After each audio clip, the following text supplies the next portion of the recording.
Seen this yet? QriosityNet.com. Callie said to check it out. Says it helped her figure out college admissions. And it's free. So just got on it. Easy. Lots of features. This could help. You know, applying to USC is tough. Admissions are hard. Lots of crazy and confusing paperwork. Plus, I'm not sure how to stand out from other applicants. You need to set up a basic personal profile to start. Took me 30 seconds. Look here on my feed. The platform is pushing out real-time info about scholarships and internships that I want. I can add transcripts, SAT and ACT scores, also references from school and work, all in one place. Nice! What if I'm looking for a UCAG-approved course for summers to boost my skills while staying on top of my practice and studies? All here. Also, just found a dashboard. Looks like I can track colleges I've shortlisted, internships I want, and volunteering I've done, like with reading to kids. Plus, there are notifications to ping me way before deadlines. Total time saver and stress reducer. QriosityNet also has a cool social setup. It's got peer support groups, and I can connect with students from around the world with shared interests and issues, especially from LA. Yes! Hey dude, QriosityNet is on fire. Count me in.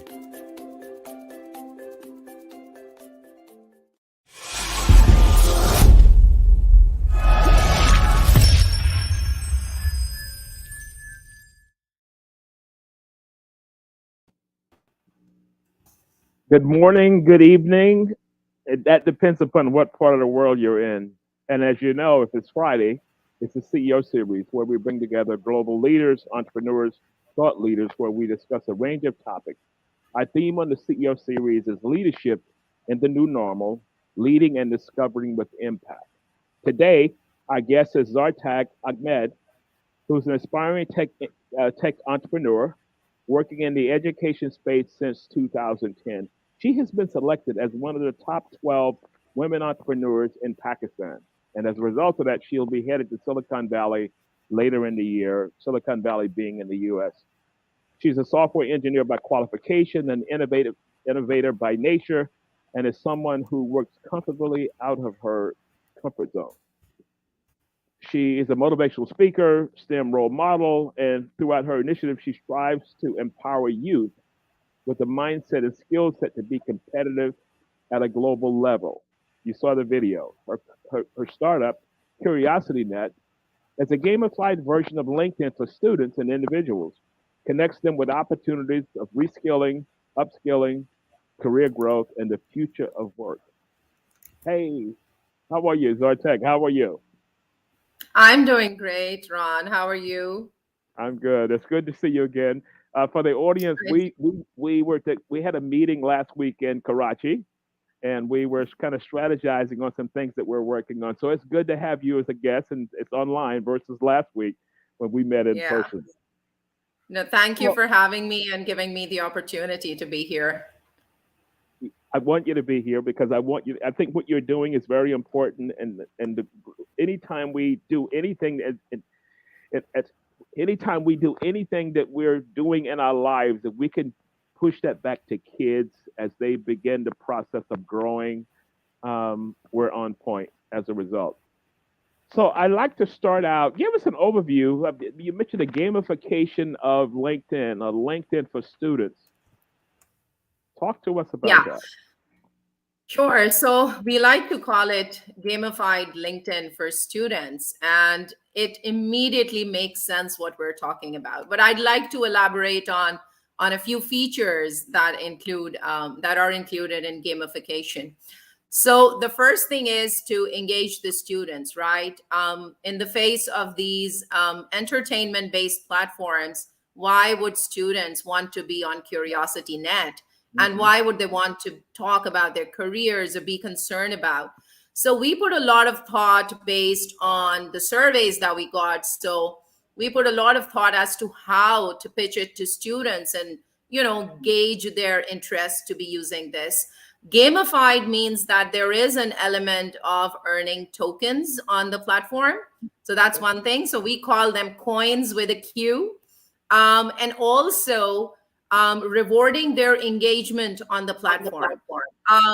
So gamification is really about engaging our user and students when they are putting content on this platform. For example, a student who just got an admission in his or her favorite college, they're going to make that post about, hey, I got admitted in this college. They create profile which goes a lot beyond their resume to tell anybody who's about to employ them beyond the resume of what their skills are. And there's a whole section of skills as well. So yes, gamifying the experience means that there is interaction on the platform, which is rewarding these users for being there. I love that approach. In other words, I can take what I'm doing now and I can post that someplace, and it's specifically for college students as they're making the transition. Exactly, yeah. Value from that side. So if I'm an entrepreneur, if I'm an organization that's looking to hire interns or looking to hire first-year students out of university, what's the value for me versus some other platform? Yeah, great question. So as an employer, when you are on the platform, we're talking about students and early career individuals. That means that these people are not on any platform, or there isn't a designated platform where you can look for them. They're scattered on Facebook. You don't find them on LinkedIn. You find a lot of them on TikTok, but for a different purpose. Right. So providing them a platform where they can get jobs, entry-level jobs and internships to develop the kind of exposure and experience that they need to survive and then to excel in the workplace. We always talk about, students lacking skills, workplace skills, and not ready for the workplace when they graduate.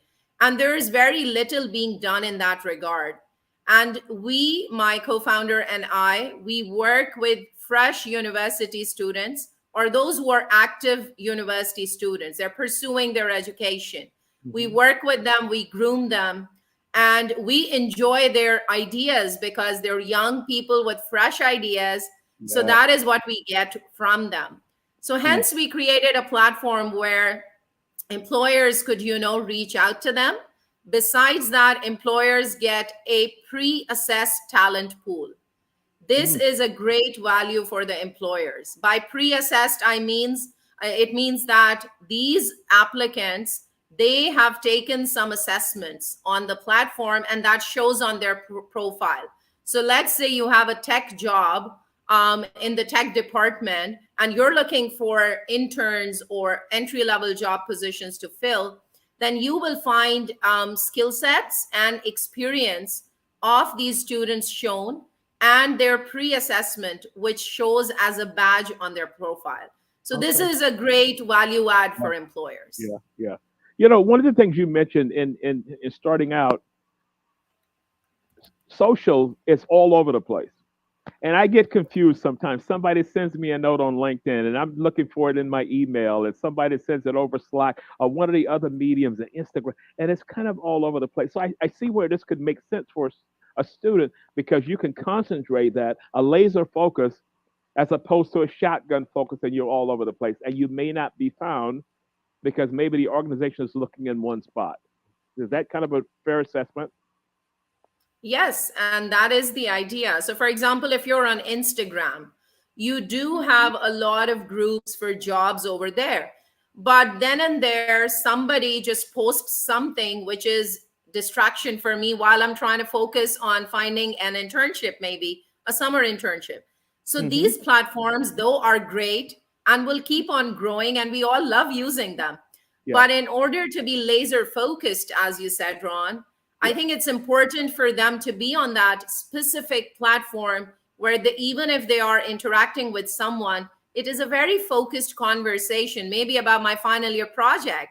I am connecting with a mentor and seeking advice. So on this platform, it's, I won't say that it won't happen ever, but there's very little chance because you're in a certain frame of mind on this platform. Okay. So you mentioned assessment. So I can go there and there's assessment for certain skills and I Yeah. can go there and take these assessments. So is there a cost structure from my side as a uni student? Yeah. So for assessments, they're not free, obviously. Apart from that, the profile making, reaching out for jobs is all free. So assessments, there has to be a certain number of coins in your account to I be see. able to apply for jobs and to take assessments. So that is, those coins are the currency of QriosityNet. Okay. For the non-social understanding of coins and badges, what does that mean? So basically, badges are basically to show your skills on your Okay. profile.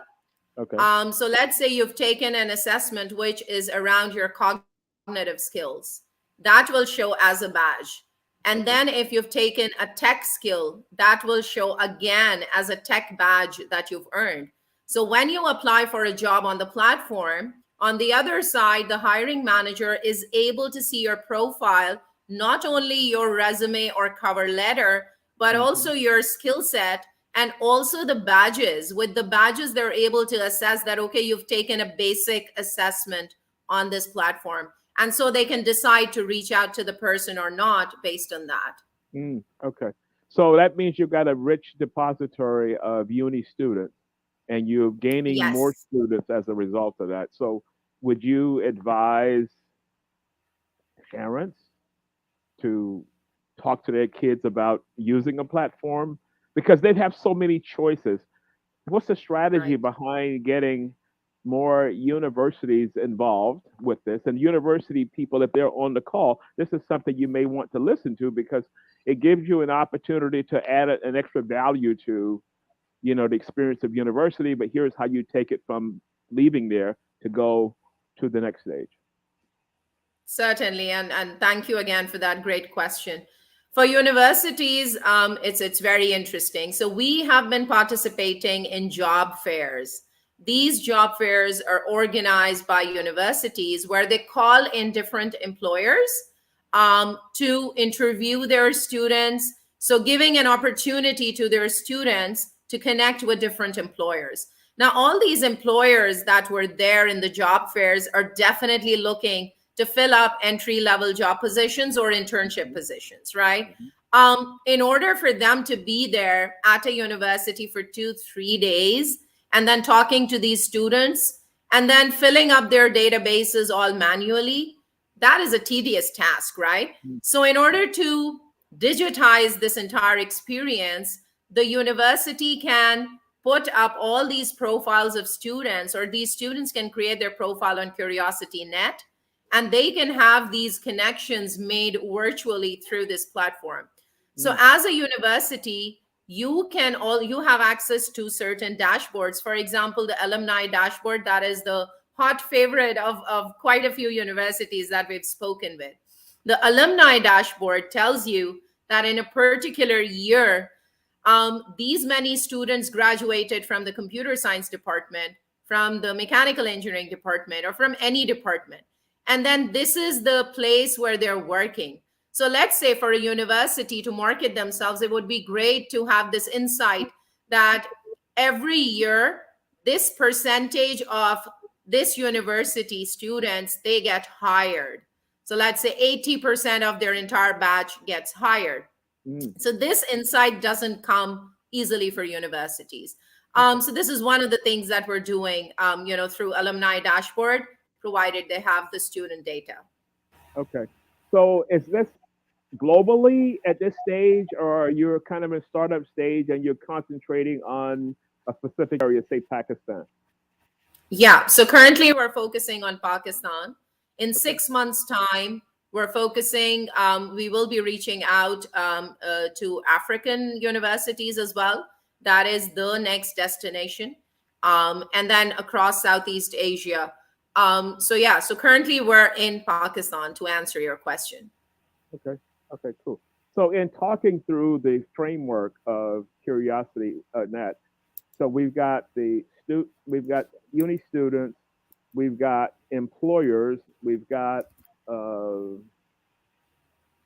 the schools. So that's The schools, yes. the schools. That's three different contexts in the approach that you're using to get to these people. How how Right. how are you doing that? How are you reaching out to organizations? What's the approach to the universities? Because we package all that and then we go back to the students. Is that kind of the workflow? If we get the bottom pieces right, we go back to the students. Yes. So the idea to reach to the students is through institutions. Like we're going to universities and introducing QriosityNet to their students. Mm. So we have orientation workshops, orientation sessions where we help students understand the purpose, the need, why do they need it, and then have them so pretty much handhold them and help them create their profiles, and then they go from there. There is a follow-up strategy as well where we're working with universities to make sure that students are updating their profiles. So for example, they participate in an event, let's say a debating competition. So they can update their profile with the experience of debating. So putting all that over there. So in terms of experience, if I talk about a student profile, it's not only the work experience that they put out there. Let's say they've been participating in sports, they make it part of their experience because that has developed certain skills that they have. Similarly, debates, community service, any volunteer work, and then internships that they've done. Okay. So who's the key person inside of a university? Is it the professors? Is it the career development department, alumni association? What's the key person inside of the university that you're trying to reach? It is the placement departments. Okay. And usually the placement departments are the same that are handling the alumni as well. So it's the same in Pakistan. Okay. Okay. Cool. So when you pitch this to those particular clients, can you share with us some feedback you're getting, some success stories or anything along those lines? Yeah, sure. So I do want to mention about a school we are working with. And when I say school, it means the 15 plus year age group. And Okay. it was so interesting that their career counselor basically is conducting some sessions around subject selection, about how to choose college and Yeah. what profile to present. So we have a success story of a school student who got into a college by showing this profile, because the college owner, I would say, was really impressed that an O-level student had a professional profile which looked like LinkedIn. So he was really, really impressed, and this student had a great extracurricular activities background. So that really showed how a student profile looked like for this student, which he took for his admission interview. Wow. Apart from that, there are university students who are looking for jobs and internships. Now, I know that in Pakistan as well, and outside of Pakistan, there are many job platforms where you find these jobs, but they're mixed up or lost somewhere with the jobs that require a lot of experience. Yeah. So university students have shown great interest and have appreciated us for putting up the relevant internships and it doesn't require a lot of experience because they don't have that job experience. Yeah. So relevant jobs which are only entry level, that is what we've seen. I love not the metaphor, but when you use the example of the 15-year-old, and I'm thinking 15 years old, that was the last thing on my mind. First of all, it wasn't even invented then. So Right. I mean, that's pretty cool because you got an audience, and I think one of the questions I talked about earlier was the social approach is embedded in people even younger than 15 years old. So Right. as a parent, I want to ask this question for people that have the 13, 14 year old. How do you approach careers, university discussions at an early age? It's kind of intrigued me. How do you do that? Okay. So should I answer it as a parent Give me or both. as curiosity Give me net? both. from the See, business because I've got a side. 16-year-old at home. Yeah. Give me both. So, so the difficult part was selling it to him. Okay. Yeah, the most difficult part was selling it to him, and he keeps challenging me that, mom, this is not what I would look for. So, that difficult time that he's given me has actually, helped me build CuriosityNet as well. So in terms of having those career conversations, Ron, I think it's important to, talk to them about their interests. Yeah. So, as a parent, if I have to answer this, my kids see me that I'm running to startups and they have been part of the entire journey. So, it has been, I would say, easier for me to show them with example Yeah. as well Okay. and talk to them about interests and what lies ahead. So, they've seen that. And they're literally, they consider this startup journey as an adventure. Yeah. Because there's always something new to look forward to. Yeah. Um, but yes, they both of them, my 13-year-old, my 14-year-old is basically very young, but she has a profile on CuriosityNet, and Mm. she really enjoyed putting all her things on the profile. It was Okay. difficult getting them around it, but I think those conversations are important when you're Yeah. talking in terms of their Yeah. interest of what they want to do. Yeah. And the dinner table conversations, they see what you're going through. They know you're building a company, and that creates another level of awareness for young people Right. coming into the space. Um, Yeah. I noticed that a lot of companies now are using the Instagrams of the world and the TikToks of the world and all these kind of things. And I think when we think about what you're doing, as well as a company, product driven, how do you engage that audience? So every organization, for the most part, is kind of going through the same thing. How do you get people interested at an early age? Depending upon what the product is. So it's kind of same, correct?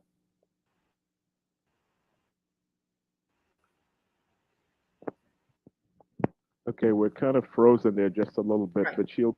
Okay. Yeah, go ahead. Yeah. Can you hear me? I hear you fine now. Yeah. Okay, great.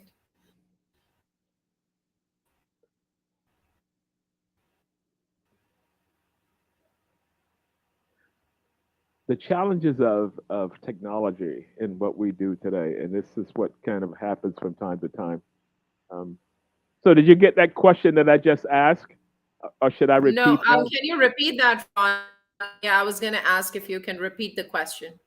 Okay, so what I was saying was that what as you try and engage this audience, and I'm going back to the 15-year-old, a lot of organizations are trying to engage that same audience. So what you're doing is no different from a product-driven company reaching to a new market or a future Right. market and trying to build the awareness of that. Is that an accurate kind of similarities?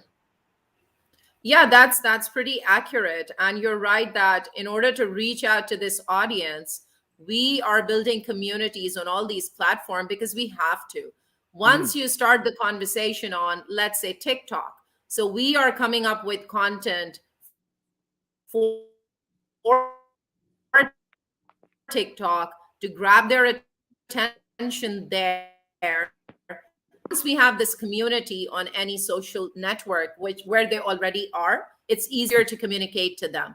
Because okay. honestly, the jobs are coming on WhatsApp groups as well. We Yeah. see a lot of jobs being posted via WhatsApp groups. So how do you, get that? So Yeah. we initially took those jobs, posted it on our platforms, and then it's only the relevant ones. So the students are now realizing that, hey, on this platform, I am finding what is relevant to me. Okay. And Okay. I think that's the greatest value, which is driving engagement on the platform now. Okay. So if we brand curiosity.net, this is laser focused into your careers, into the next step of whatever it is. Okay, you can now go back to Instagram and go to the others, but here's what we do here. Yeah. It's a niche, and it Yeah. addresses that niche. Mm. And our tagline that we've recently come up with or changed to is, "Are you curious about your potential?" And I Oh, think that wow. is like, Yeah. so Did I you think, pay yeah. did you pay a branding person? Here's a check. I love that. That's cool. Yeah.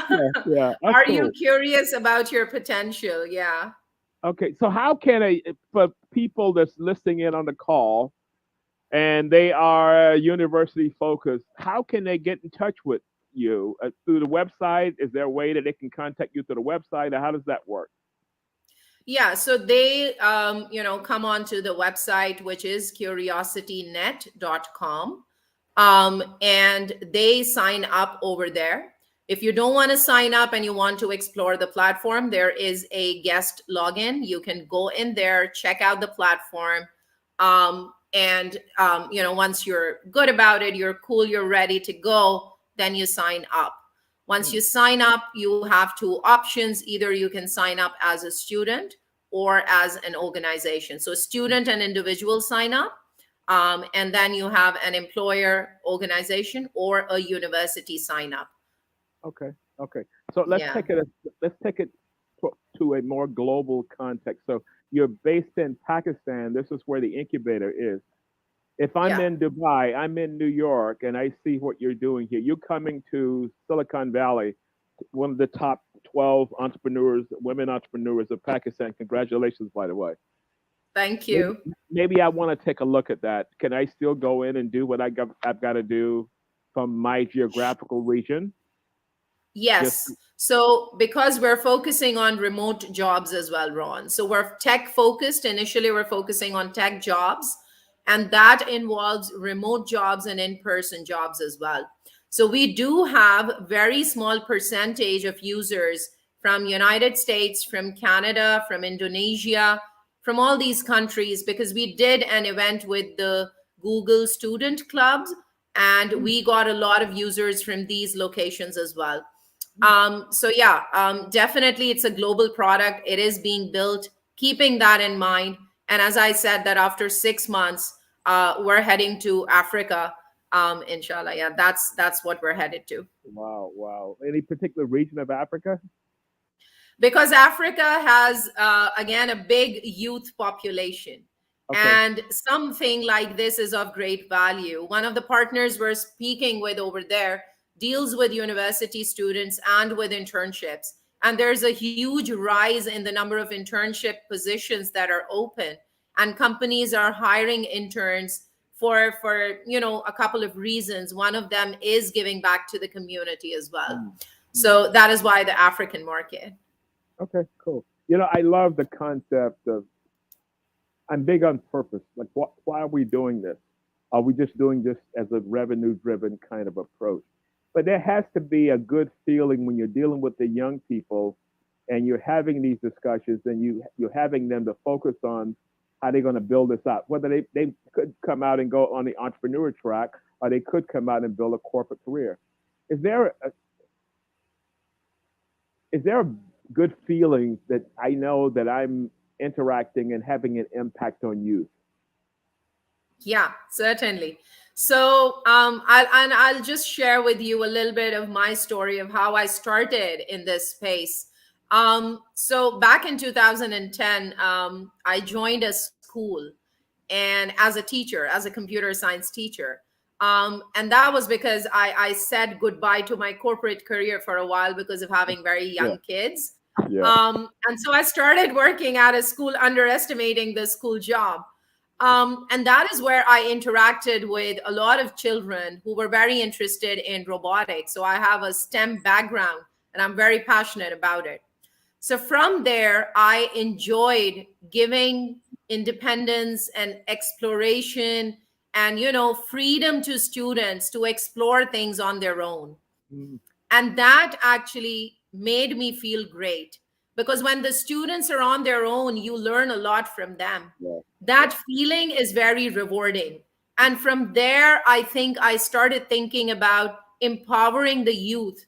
And then I met, Nahyan, my co-founder, who had the same passion, and, it aligned so well that we started off with our first startup back in 2018 then, which was the STEM education startup.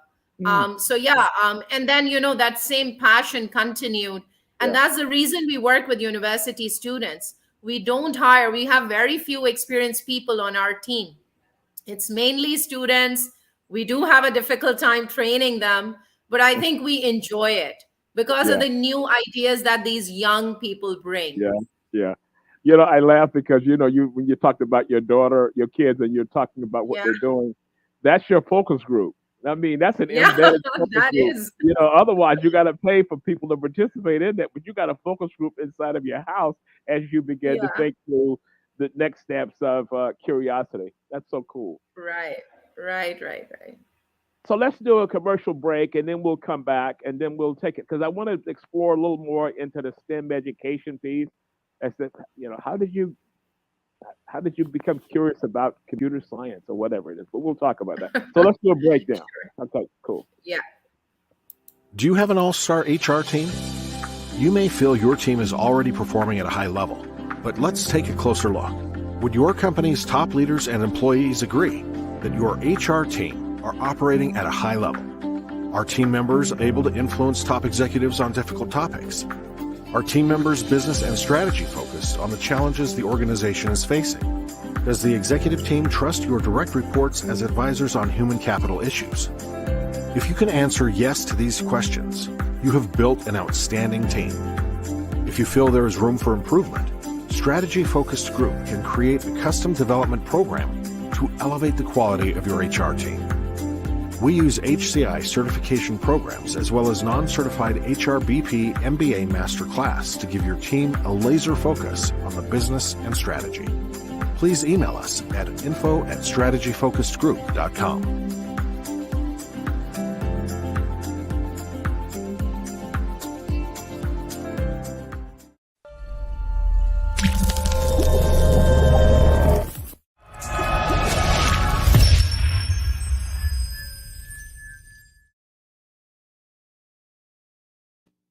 And we're back.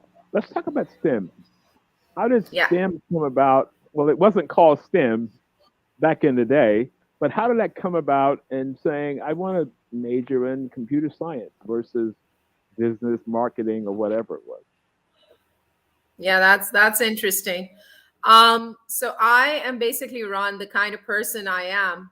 I want to do things that no one else is doing. Okay. That just excites me. So something unique, something that is out of my comfort zone, honestly. And I would basically, and my parents actually brought me up in this way. I'm the eldest among my siblings, and they let me pursue the education that I wanted. So one of my cousins, he is a pro in IT field, very experienced professional based in the United States. He actually got me into software development and software engineering. And so I pursued my education in that. I usually love coding. I would sit in a corner with my laptop and just code. That is who I am. Yeah. Yeah. So basically, that got me started there. And then I started actually going for certifications, which in Pakistan also, it's a male dominated field, right? Tech, Mhm. software Yeah. engineering. When I was doing my university, I did not have, a lot of females. When I did my job, I did not have females. I was the only female looking after the computer network and stuff in jobs as well. Oh, okay. So that was kind of, something Mm. which really excited me, doing something different that the girls won't do back in the day. Mhm. So that is how I came into this field. So yeah, later on in terms of STEM, because of having that technological background and corporate experience, I would say that helped me a lot when I started, teaching in the school. I did not realize it, but that helped me actually a lot. I was teaching computer science, but then I also started robotics. So, there was this organization who introduced me to Lego based robotics. So, Mhm. Lego, as we know from our childhood, would not be programmable. But this Yeah. Lego set you connected with a computer and you can program. So, that is Wow. where my journey began in 2011 into robotics in education. So, in your background, you were a judge for the World Robotics Olympiad. Yeah. Nobody That, believed that. yeah. I'll tell you, World one visa Robotics officer. Olympiad. Whoa. Okay. Tell us what that is, and how did you get involved in that from that level? Because that's taking it to a different level. But again, it's dealing with students, I'm sure. Right. So when I started teaching robotics at this same school, I was always looking for opportunities outside of Pakistan that could be introduced for the children and students in Pakistan. So I was always looking for global opportunities. And that being said, I started reaching out to competitions, these US based competitions, and they showed great interest in introducing those in Pakistan. So Okay. then I also, was part of, the founding team of an organization that introduced this competition in Pakistan. Oh, okay. So that is how it all got started. And there was Okay. one competition, which was first Lego League, then it was World Robot Olympiad. And my passion for doing something different, I wanted to be the first one from Pakistan to be a judge. I wanted to be the first judge for First Yeah. Global, and I did that. So that Yeah. is just, that thing in me which makes me do everything Yeah. the first time, and I don't want anybody else to do it before Yeah. me. It's Yeah. just that. Yeah, because I know, I serve a lot of committees. Matter of fact, you and I met on a panel, and you were the moderator of the panel. I think Yeah. this was like in the heat of COVID, um, and being selected as a judge. That's a badge of honor. I mean, because now you have been qualified as someone who knows whatever you're going to judge, so to speak. So that must have been Yeah. quite an Yeah. honor to sit on that panel and you watch and you grade or do whatever mechanism you use to do that. Yeah, definitely. It was a very different experience. And I'll share with you a funny story. I was going to First Global, I think, and I was at the immigration counter in the United States. And this visa officer, this guy at the immigration counter, he asked me, "Are you coming from Pakistan?" And I said, "Yes." "You're here to judge a robotics competition, right?" And I was like, "Yes, I am."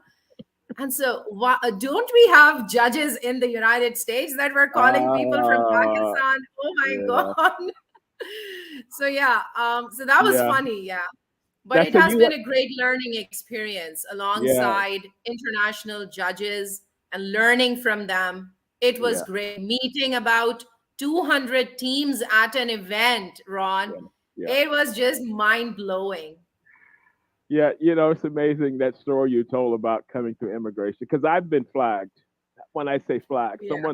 my passport has is almost completely full from all these stamps. And the question will Yeah. always be, why do you have all these stamps? I said, because I work across the globe. Why do you work across the globe? I said, I'm a U.S. Why are you putting me through this? So that mindset is that, we have them here. Why we have to go do this kind of thing? But that's a whole nother story, in doing that. But Yeah. it kind of ticked me off, in thinking about that. So the Lego set, Lego is now tied into that. So in other words, the pieces are kind of roboticized or whatever. How does that work? Yeah. So basically the Lego bricks, you remember them, right? They Yeah. have added electronic components to it. And those electronic components contain a microprocessor as well, which is called the intelligent brick. And you can, with a USB or an SD card, you can download programs from the computer on it. And let's say the robot, you place something based on the way you program it. So that is what Uh, Lego has done by adding electronic components and making mm, them programmable. So okay. the Lego kit Okay. is no more what we used in our childhood. Yeah. Yeah, I'm so excited about hearing companies connecting into this STEM kind of Yeah. approach because it's all about technology moving forward. And the days of Right. old, yeah, those days are gone. Those days are gone. So you know what I want to talk about before we begin the process of closing out is that you're one of the 12 women entrepreneurs in Pakistan. 12 women entrepreneurs. And what's the trip to Silicon Valley about? So that's another qualifier. You've been Yeah. selected as judge. Okay, cool. I'm here. So now you've been selected of one of the women who are going to come to Silicon Valley to do what? Yeah. So basically, it was a competition, and it's called Accelerator Program for Women Entrepreneurs. And Okay. basically, it involves a couple of organizations like Ijad Labs, like TIE. It's a global organization. And what the purpose of the trip is to empower women entrepreneurs who are having their own businesses, to help them grow their businesses by raising investment. It's literally a fundraising exercise that we're doing. We attended a very rigorous Founder Institute program. We've gone through that training, just completed that, and now we're on to this trip where we will be attending a lot of trainings and conferences in the United States. We will be visiting offices of LinkedIn, Google, Facebook, these Wow. huge companies that Yeah. one can only think of. And Yeah. then, meet with investors and angel investors and mentors and advisors, again, for networking and stuff. So really, the program is designed around supporting women entrepreneurs from Pakistan, and it's Okay. funded by the U.S. Embassy here. Oh, wow. That is cool. That is Yeah. cool. Are there any plans on taking those findings and bringing it back into Pakistan? The findings that you pick up from there. I know you are an entrepreneur and you have your own company, but any thoughts of taking those learnings and maybe putting on a workshop or webinar or whatever? Definitely. So we're planning a series of podcasts. We're still in the planning stage, but definitely sharing that, because I am also a mentor for certain startups here. So I am connected with an incubation center here and different programs that I've been through. So our trip, because it's valuable for other startups here.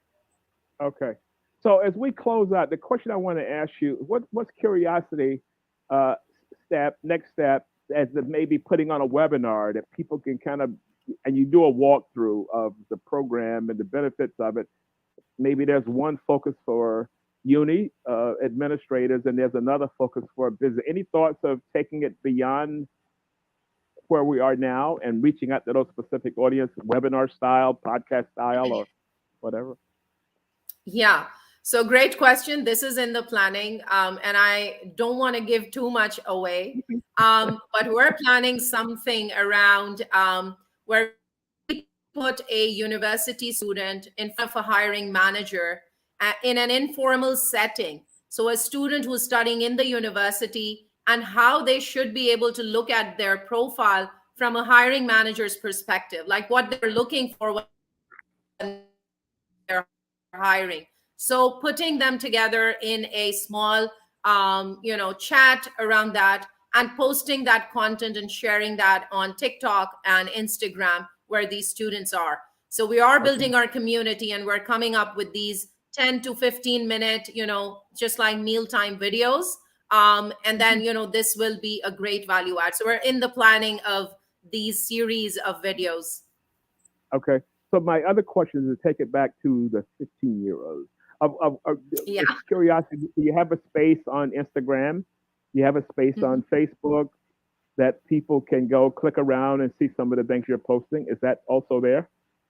Yes, that is there. We have pages on Instagram, Facebook, and TikTok. We have created that. But yes, they can come in and ask questions. And in addition to that, on QriosityNet, we have groups as well. And these groups are very specialized groups, for example, around interview tips and tricks, girls in STEM. So there's to guide the conversation around that topic, because we've, partnered last year with another organization in the United States called Core International. And with them, the objective is that they will use QriosityNet to connect female students in the energy sector with the energy sector employers. So very, very niche area, because they are working towards advancing role of women in the STEM space. Mm. I love the work you're doing. Last question, as we begin to close out, what message would you like to put out for whether it's the students, whether it's the uni administrators, or whether it's the employee? I'll go back to that triangle again. What would you like to leave them with as a closing thought? Yeah. So as a closing thought, I would like to, whoever is like, there are three stakeholders that we have, like students, universities, and employers. I would say that initially it's difficult to say just try it out, be on the platform, and see the power of the platform yourself. Experience it to see, and the product is still evolving based on the feedback from universities. So those who have been with us in this journey, we're constantly updating the product based on the feedback.